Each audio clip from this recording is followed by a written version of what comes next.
Hola a todos y bienvenidos al canal Artículos y Publicaciones.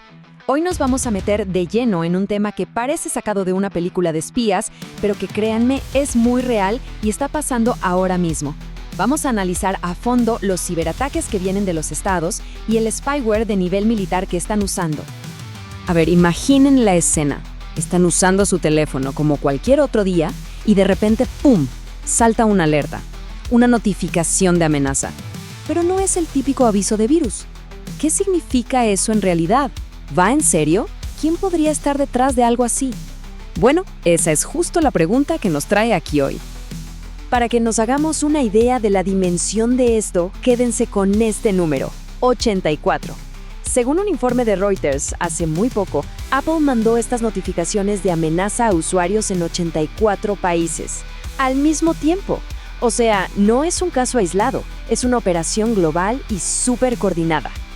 Entonces, ¿qué significa exactamente que te aparezca una de estas alertas en la pantalla?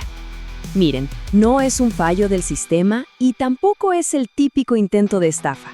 Es una advertencia muy directa de que alguien con muchos recursos está intentando atacarte de una forma muy sofisticada. Y aquí está la clave de todo. Los responsables son hackers que trabajan para gobiernos. No van a por todo el mundo, no. Sus objetivos son personas muy específicas: periodistas, activistas, funcionarios de alto rango, disidentes, gente que tiene información valiosa. Y estas alertas son como la primera línea de defensa para avisarles. Y ojo que nadie piense que esto es solo cosa de Apple, ¿eh? Para nada. De hecho, esta misma semana se supo que Google también mandó avisos parecidos a cientos de usuarios en países como Pakistán, Arabia Saudita y Egipto. Las dos grandes tecnológicas están en esto, detectando y alertando sobre estas amenazas. Bien, ya entendimos la alerta. La siguiente pregunta es obvia. ¿Cuál es el arma que están usando? Bueno, pasemos a conocer la herramienta que está detrás de muchos de estos ataques. Un spyware con un nombre que ya te lo dice todo: Predator. A ver, para que todos estemos en la misma página, ¿qué es exactamente el spyware? Piénsenlo así. Es un software malicioso que se te instala en el teléfono o la computadora a escondidas, sin que te des cuenta. Y su único trabajo es robar información sensible: mensajes, fotos, contraseñas, todo. Es literalmente un espía digital en tu bolsillo. Pero lo que hace a Predator tan temible es cómo te infecta. No siempre necesita que cometas un error, como hacer clic en un link raro. El Departamento del Tesoro de Estados Unidos lo ha dejado claro. Predator puede usar ataques de 0 clics. Esto significa que puede infectar un dispositivo sin que la persona haga absolutamente nada. 0 interacción. Eso lo hace increíblemente sigiloso y peligroso. Y una vez que está adentro, ¿a qué tiene acceso? Bueno, agárrense. La lista es de película de terror. Según los informes de Google y del Tesoro de EU, Predator puede ver tus fotos y tu ubicación, leer tus mensajes personales, grabar lo que hablas a través del micrófono, escuchar tus llamadas, registrar cada tecla que pulsas y hasta encender la cámara. Vamos, es un control total del dispositivo.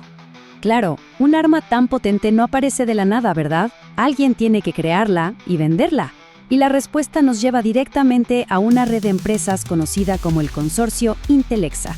Miren, esta cita del Grupo de Inteligencia de Amenazas de Google es brutalmente clara. Dice: Intelexa se ha adaptado, ha evadido las restricciones y continúa vendiendo armas digitales a los mejores postores. O sea, a pesar de estar en el punto de mira y con sanciones, la organización sigue operando y el negocio sigue funcionando.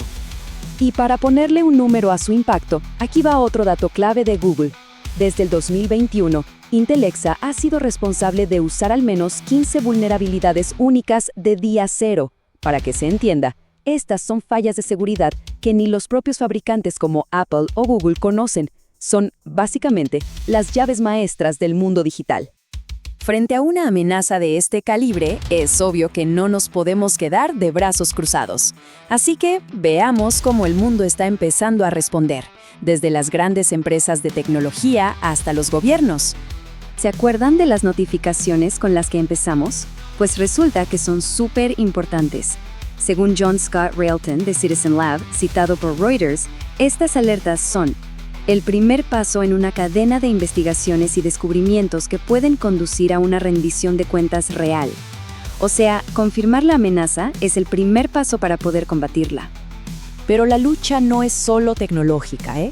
El gobierno de Estados Unidos, a través del Departamento del Tesoro, ya ha impuesto sanciones directas a personas y empresas clave de este consorcio Intelexa. Lo que buscan con esto es ahogarlos financieramente y romperles el negocio. Y para que vean que esto va en serio, escuchen las palabras del subsecretario interino Bradley T. Smith. Estados Unidos no tolerará la propagación imprudente de tecnologías disruptivas que amenazan nuestra seguridad nacional. Esto ya no es solo un problema de software, es una amenaza a la seguridad de un país. Ok, hemos visto la alerta, el arma, quién la fabrica y cómo se está respondiendo. Pero al final del día, ¿por qué nos tiene que importar todo esto? ¿Cuál es el fondo del asunto? El tema es que lo que está en juego va mucho más allá de un teléfono hackeado.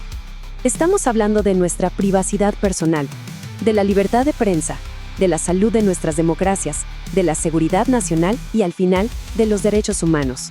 Porque cuando se puede silenciar a un periodista o a un activista con un clic, la democracia entera se tambalea. Y todo esto nos deja con una pregunta bien grande flotando en el aire.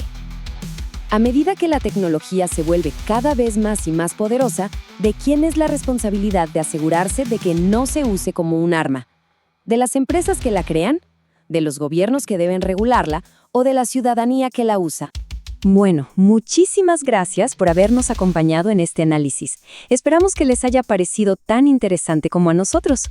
Y para conversaciones más a fondo como esta, los invitamos a que nos escuchen en nuestro podcast en Spotify, que también se llama Artículos y Publicaciones. ¡Hasta la próxima!